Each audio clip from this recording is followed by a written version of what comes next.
the missile, intercontinental missile, which is blessed with the holy water. So we can see how the religion is playing its double role already in some of the countries in the world.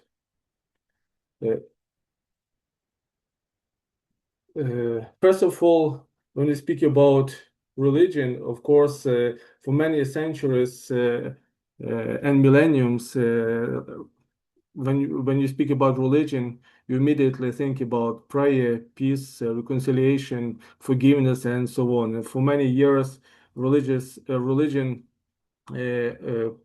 plays its important role in reconciling nations, people, and opening hearts to one another among the people.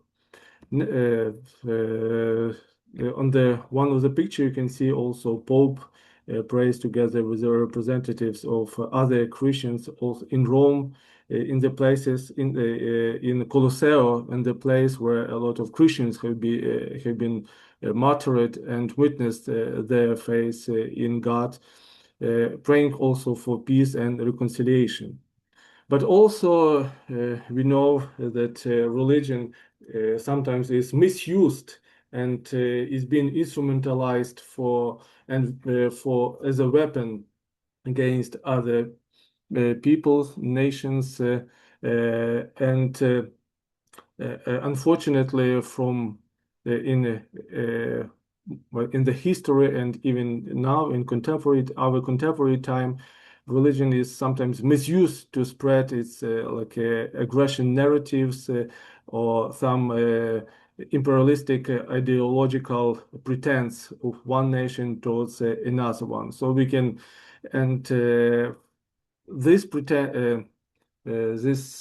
like a misuse of religion is we can speak about not only one some precise religion, let us say it's Muslim, yes, but also Christians. Some of the nations, Christian nations, also passed these difficult times. Nevertheless, in my lecture, I will speak about this role of the religion as could be when it could be used as an instrument of polarization and war. And I will speak on the case, our recent case of a Russian-Ukrainian war. This night was very terrible in Kiev. We already had 20 people dead in the capital of Ukraine, and the Russians heavily bombed our capital, and a lot of people were sitting in the metro stations, in the underground. Nevertheless, there were a lot of destructions of ordinary houses. Our civil infrastructure is also damaged a lot. So the war is a terrible reality in Ukraine since 2022, when the Russian launches full-scale invasion into Ukraine. But also we are witness of the war since 2014, when the Russians annexed Crimea Peninsula and started its brutal war in the eastern part of Ukraine. Since that time, we have been experiencing a lot of troubles and a lot of killings of civil people and military as well. Of the infrastructure of Ukraine have been damaged. Russia used all types of its weapon in Ukraine except the nuclear weapon, all the missiles, I don't know, tanks, airplanes, navy, everything is used against Ukraine. And of course, you can see the measure of Russia on this picture in the middle, where the Russia is 20 or even 30 times bigger than Ukraine. And it's a real miracle that Ukraine didn't fail on the third day, as most of people predicted, but Ukraine is resilient and stand for its sovereignty and the dignity of Ukrainian people still now. And of course, we're staying with hope.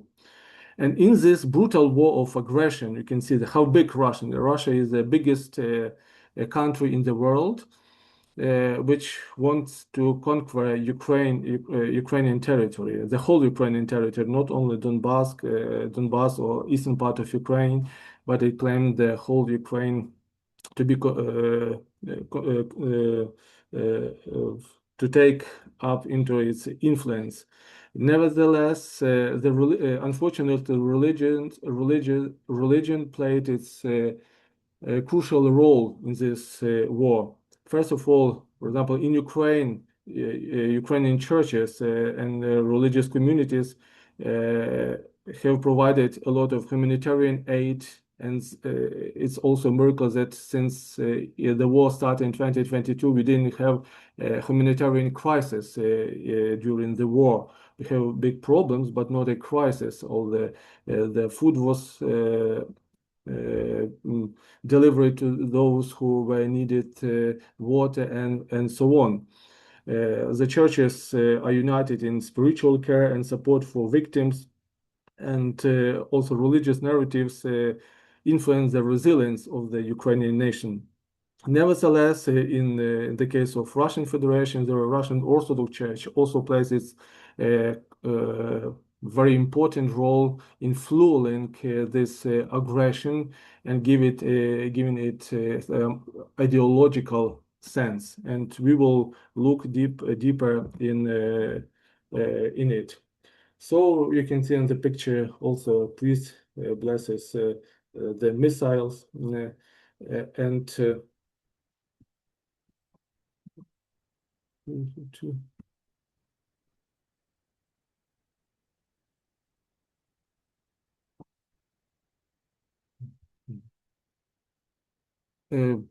what is important that the war never starts with the bullets, with rockets.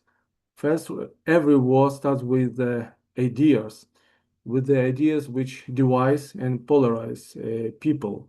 And this was the case also in the Russian-Ukrainian war. The ideas have been born and uh,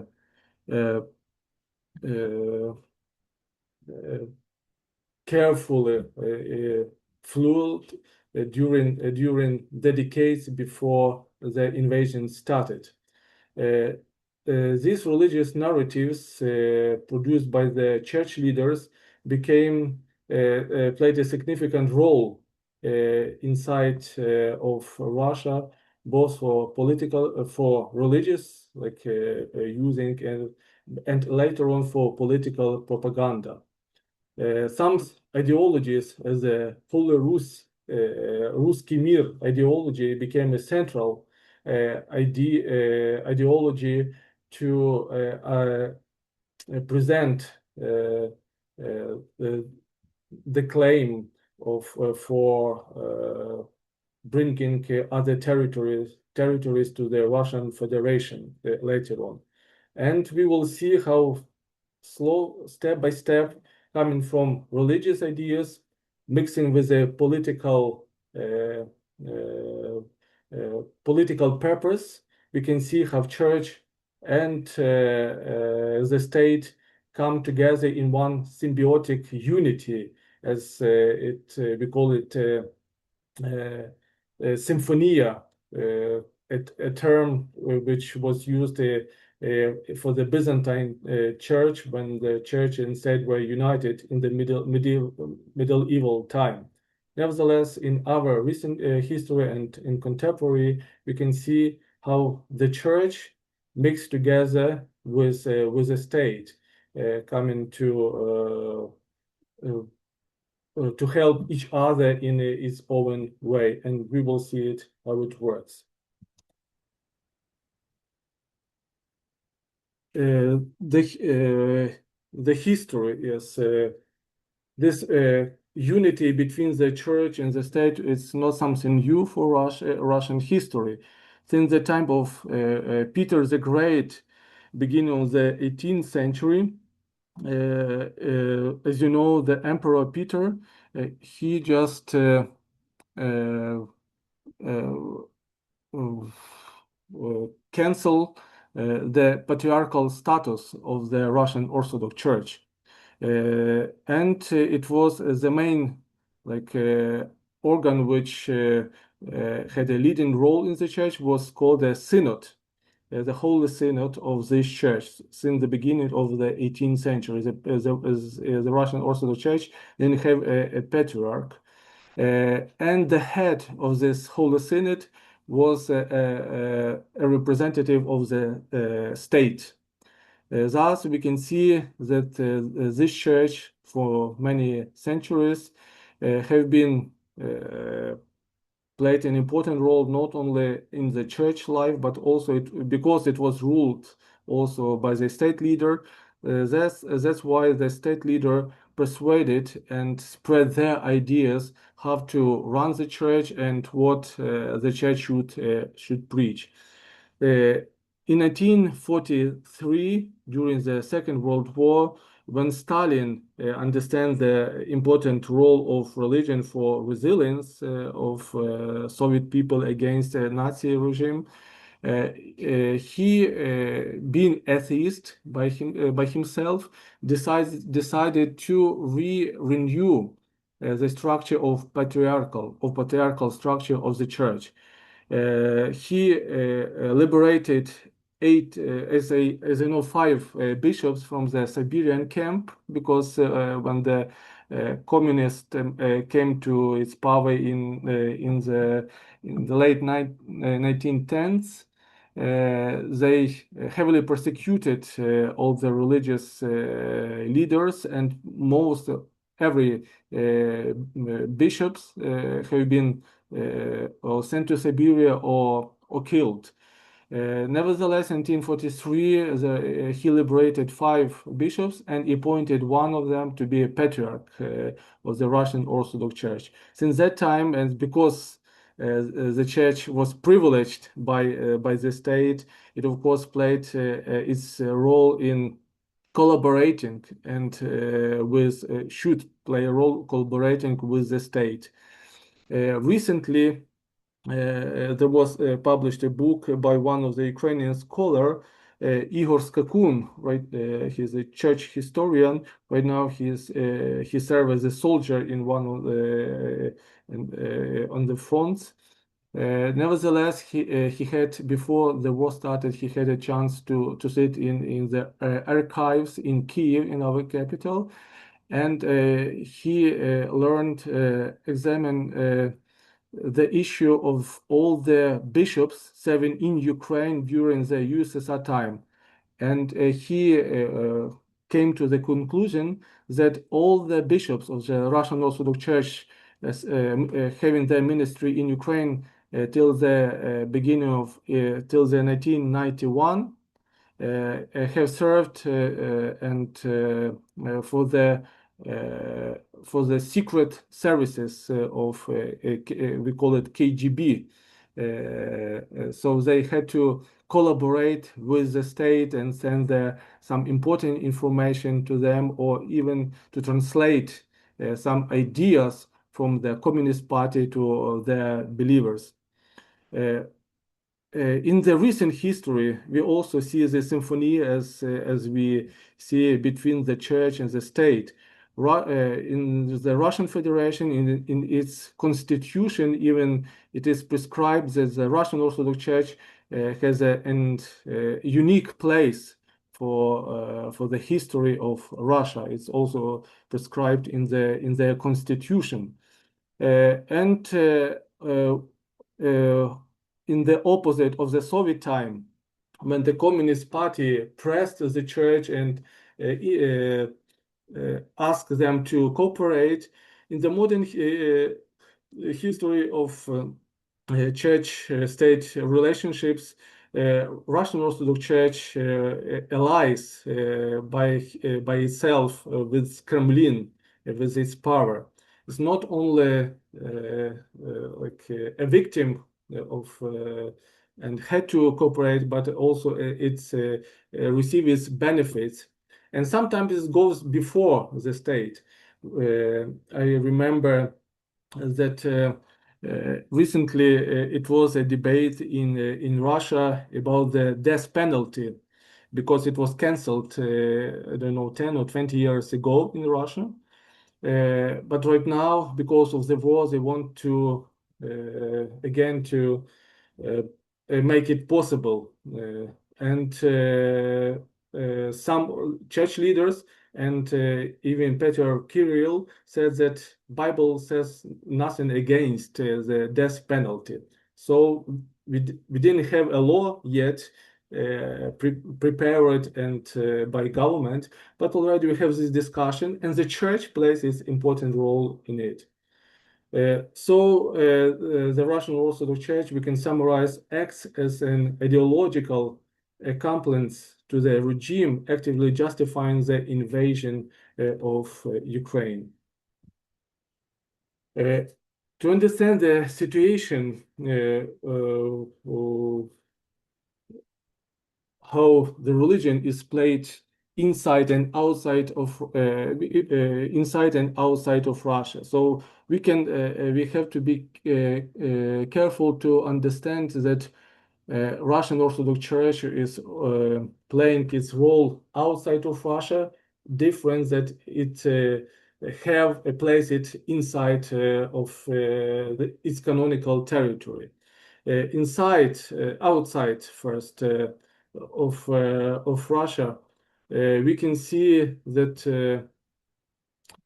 Orthodox Church is very often presented as a very ecumenical institution, and for example, it plays a crucial role in the World Council of Churches.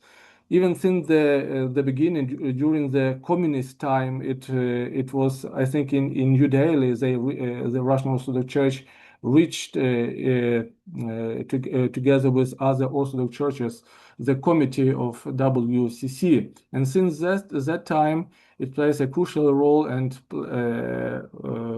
participate in all the ecumenical dialogues.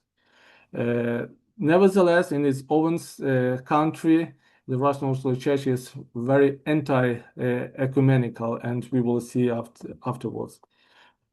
Also, for the external purpose, it represents itself or even Russian Federation as a sort of anti-imperialistic power and especially anti-American imperialism. And its role already played during the USSR time as well. So its role was very important for the Latin America and for the African countries when it was anti-imperialistic power was presented by the church, and of course anti-American. But inside of the territory of its state, we will see how the Russian nationalism would be cultivated. Also, publicly, the church condemns the weaponization of the nations, but inside of the country, we can see how it blesses this war and fuel the aggression. Coming to the domestic audience, what are the narratives which is produced by this church? Religious exclusivism and intolerance to religious freedom. Officially, Russian law doesn't forbid existing of another religion and religion communities. Nevertheless, in fact, to register some religious parish, sometimes you need to go through the process of state agreement to exist, first of all, and sometimes they ask some representative of the church to give their advice should this parish or religious community could appear in some of the territory or not.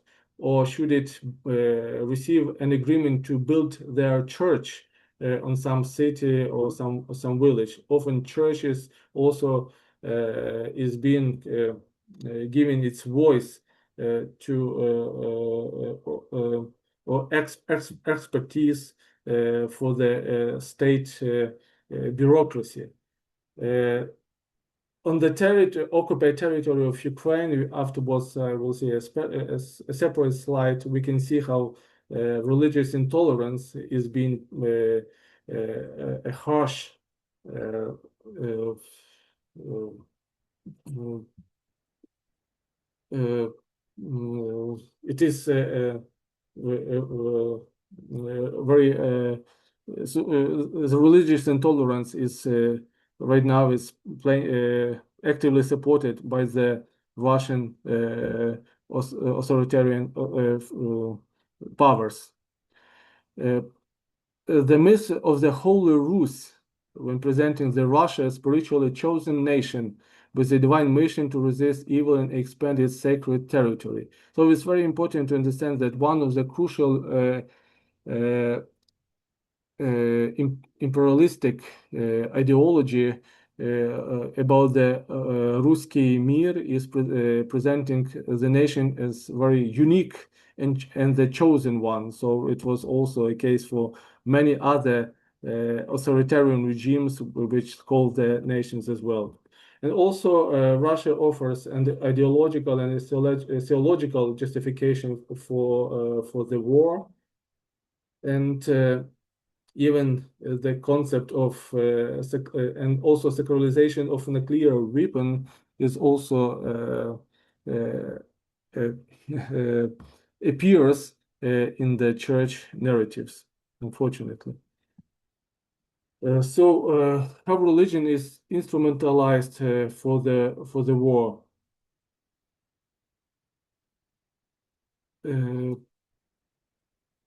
Religious language transformed political goals into a spiritual obligation. Since 2018 and 12, the Russian Orthodox Church played a central role of legitimizing the Putin regime's ideology, promoting the myth that Russians and Ukrainians are the single people with shared origins and destiny. So we can see cooperation between the church and the state. The state gives its beneficial status for the church, and the church should produce narratives which helps the state or the leaders of the state to run its country. One of the myths which have been misused by the church was the myth about the shared baptismal font. Why Ukrainians, Russians, and Belarusians are the single nation? Because we have been baptized by our holy duke Volodymyr the Great in the end of the 10th century. Nevertheless, in that time there were no Moscow, only the Kievan Rus. Nevertheless, the history, the propaganda history comes back and says that this like Christianization of the Kievan Rus was something a central idea and central starting point, beginning point, not only for the Ukrainians as a nation, but also later was for the Russians and Belarusians.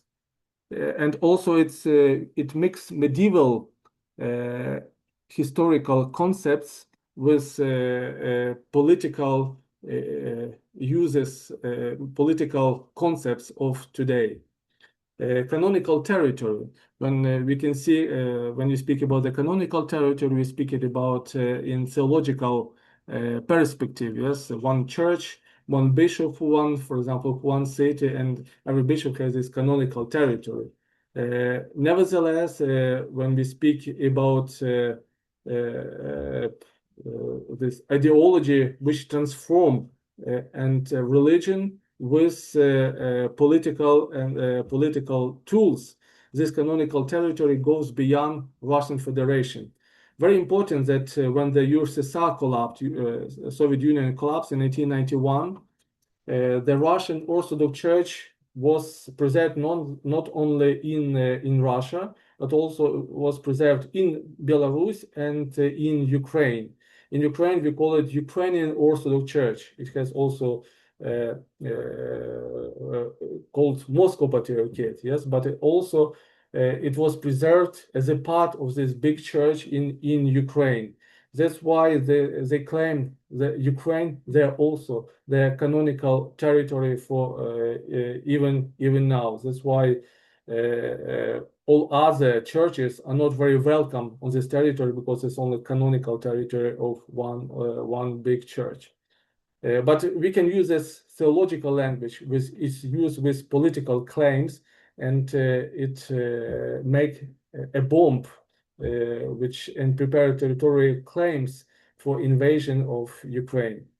Of course, we can use the political use of theological symbols. One people, when we speak about church, yes, as one people of God. Here we speak about one church as the Russian Orthodox Church means so. The history of Ukraine and Belarus is presented not as a normal process, but as a deviation. That something happened because we were one nation in the beginning, but afterwards, because of political reason, because of historical or sociological, we became different nations. Right now, we have to come together and unite in one baptismal font, of course, under the guidance of Moscow.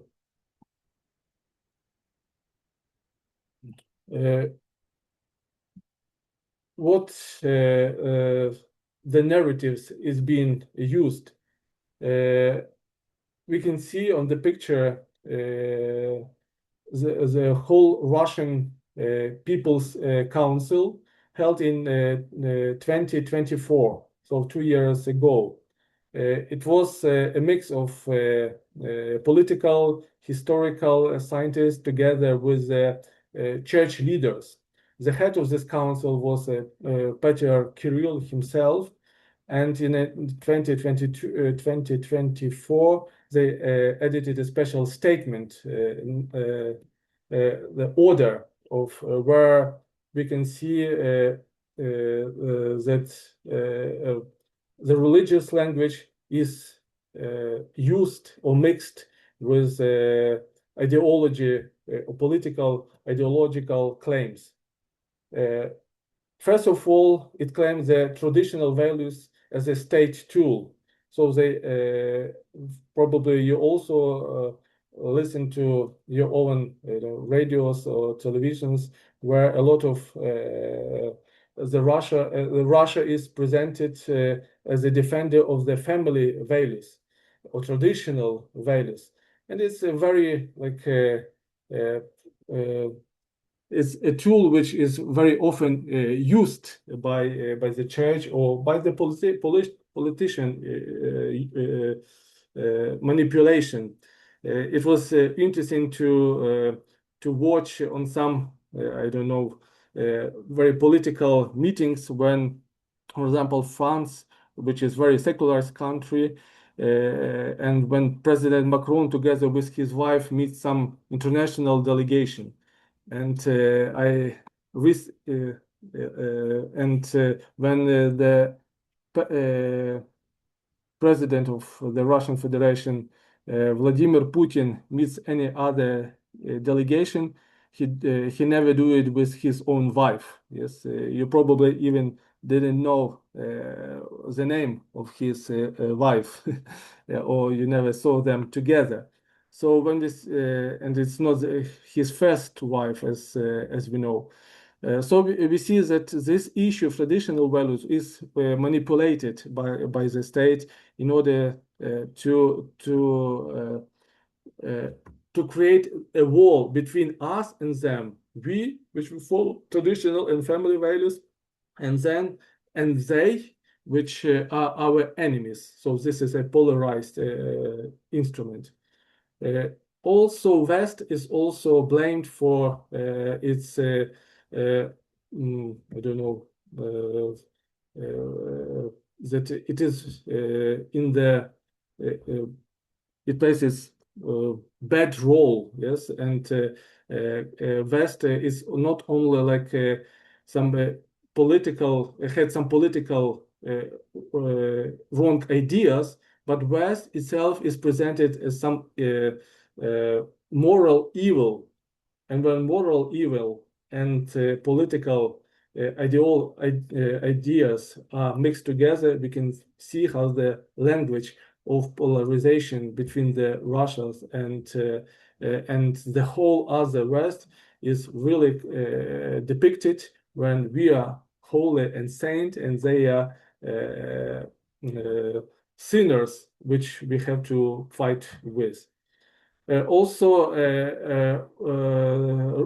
Russian Federation is presented as a sort of catacomb. So catacomb is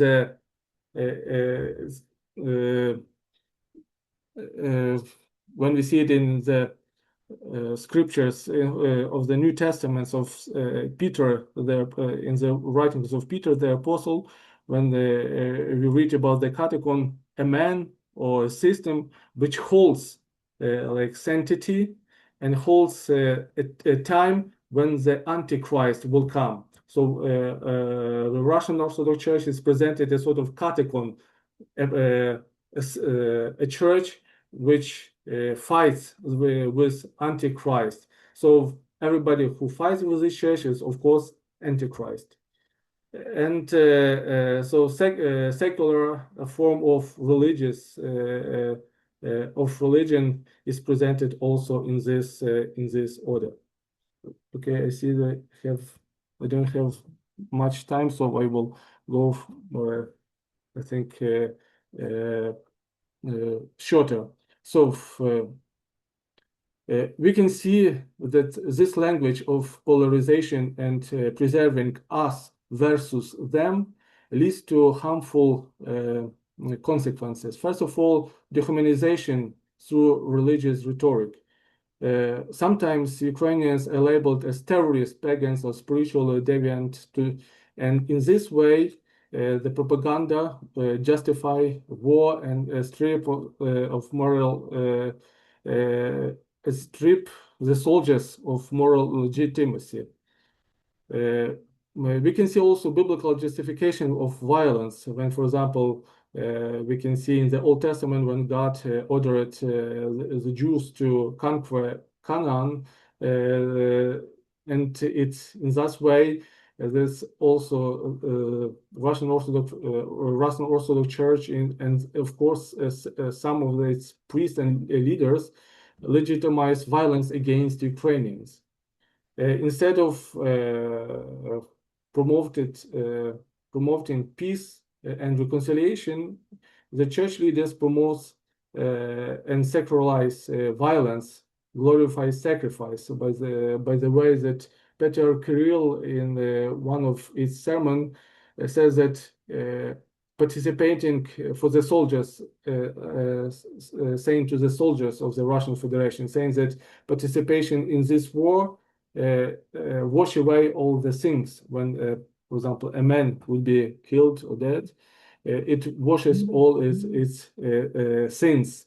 So we see that the glorifies sacrifice and make it like a spiritual redemptive. And we also see the born of, we call it the theology or clerical fascism. As we see, there are a lot of priests coming on the war, blessing the soldiers in the invasions, and they fuse the church, nationalists, and militaries in one myth.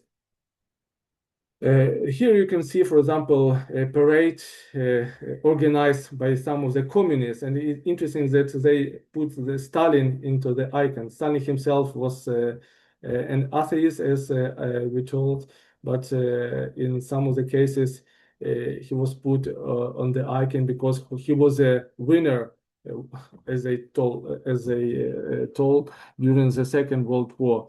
On the other picture, we can see that the red flags of the communists, which were atheistic, is placed together with icons or is of the Tsar symbols. Uh, it is interesting that all these symbols, sometimes they were different, they are put it together in order that everybody could find his own symbol, which is very close to him or to her.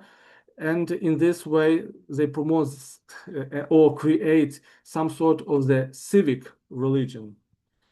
And of course, it's all this polarization and the hatred language went to the brutal consequences through propaganda and sacralization of war, dehumanization first of Ukrainians and also of the West, and also it lead to sacralize even nuclear weapon. As you know, that probably you heard about one of the saints, Seraphim Sarovsky. It was a kind of Saint Francis for Roman Catholics. The same Seraphim Sarovsky, who lived, I think, in the 18th or 19th century. He was very pacifistic. He lived by himself, spoke with birds, and so on. But the sarcasm is in that on the place where he lived in Sarov in 1949, the communists in that place, even probably in some of the monastery buildings, because they were destroyed, they invented nuclear weapon. And since that, in the recent history of Russia, first Putin and afterwards Peter Kirill repeated that Seraphim was, because of his prayer, that the Russian found this nuclear weapon, which is one of the pillar for the Russian Federation and its safety. So Seraphim Sarovsky is presented sometimes as a patron of this nuclear military units. Here we can see some of the icons, and for example, on the icon with one of the soldiers killed in Ukraine, he was already proclaimed the saint, and you can see that it was blessed by some of the Bryanskaya Metropolia, this by Metropolitan of Bryansk, and it is written that your task is to destroy Ukrainian Nazis from the face of the earth. So we can see the language of hatredness and so on. And we see the consequences. This is the street in Bucha that was destroyed in the first months of the full-scale invasion into Ukraine. Just one slide, what is happening on the occupied territory of Ukraine, because Ukraine is 20% occupied by the Russian Federation. And on this territory, we have a big problem with religious freedom, because as in Ukraine, for example, since the beginning, we don't have one like big church which could dictate how to live to another churches. But in the beginning, we have plurality of churches, several Orthodox churches, Catholic churches, Protestant churches, Muslim and Jewish communities. Nevertheless, in Russian Federation, the biggest and the strongest church is Russian Orthodox Church. Also exists in other churches, but they're in minority. What is happening in the occupied territories in, for example, in Zaporizhia or Kherson? Some of the churches have been banned. For example, my church, Ukrainian Greek Catholic Church, is officially banned on these territories of Kherson and Zaporizhia, and even such a structure of as those who help a humanitarian organization as Caritas is also banned on this territory. We can see the whole parishes canceling in these territories. The church leaders have been killed or put into the prison. We count more than 60 church leaders, priests or pastors have been killed during this time of war. Also, we have a lot of priests sitting in the prison, in the Russian prison. So the property is taken by the Russian Federation and so on. So we can see that religion is very heavily manipulated, and all the church properties is offered to one Russian Orthodox Church. Even Orthodox Church of Ukrainian Orthodox Church of Moscow Patriarchate has to switch their official title in the Russian to the Russian Orthodox Church. What we can do about it, so I will come to several slides with the conclusions. First of all, we need to deconstruct these harmful religious ideologies that justify violence and imperialism. So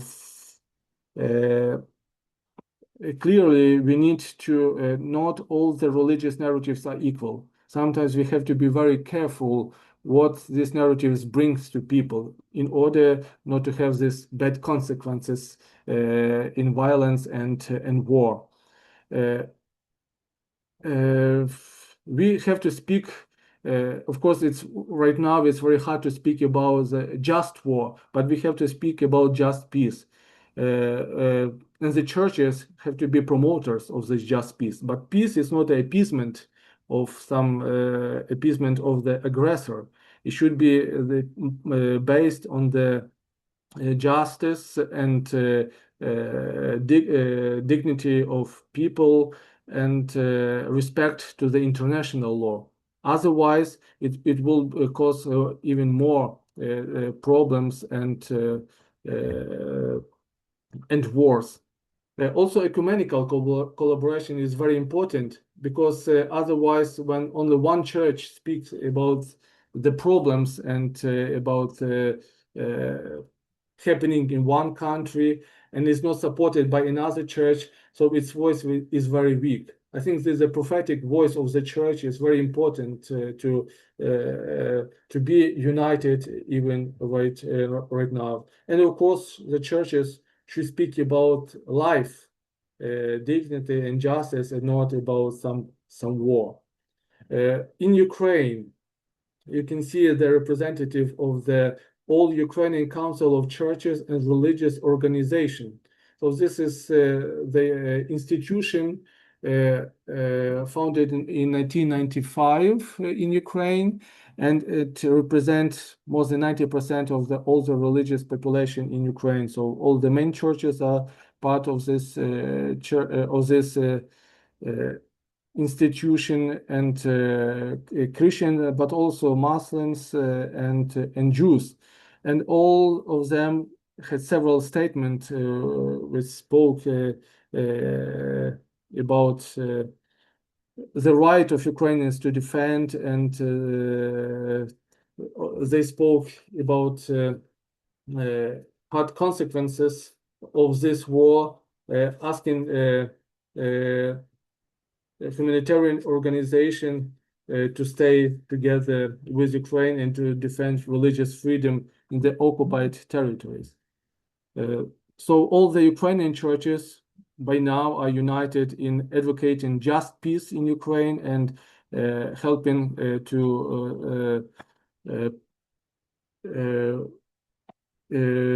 Ukrainians to fight for their and to stand for their freedom and dignity.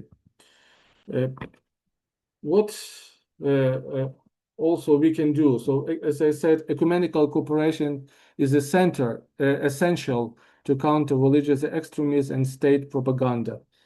We can see it not only in Russia, but also in different parts of the world. And I think you can share your own expertise or your own experience from your own context.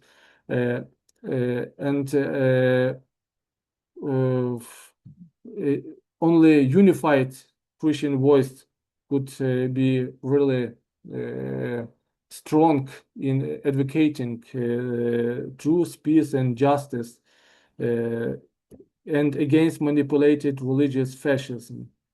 And the global Christianity must hold accountable those institutions enabling or justifying war and violence. So it was a big discussion whether Russian Orthodox Church should be excluded from the WCC. For example, it is excluded from the CEC, Council of European Churches, but it's not excluded from the WCC. And they try to have some dialogue with it. But in that way, this institution is not countable for those sharing these harmful ideologies. With this, I would like to finish my presentation, and I ask you to raise your questions, and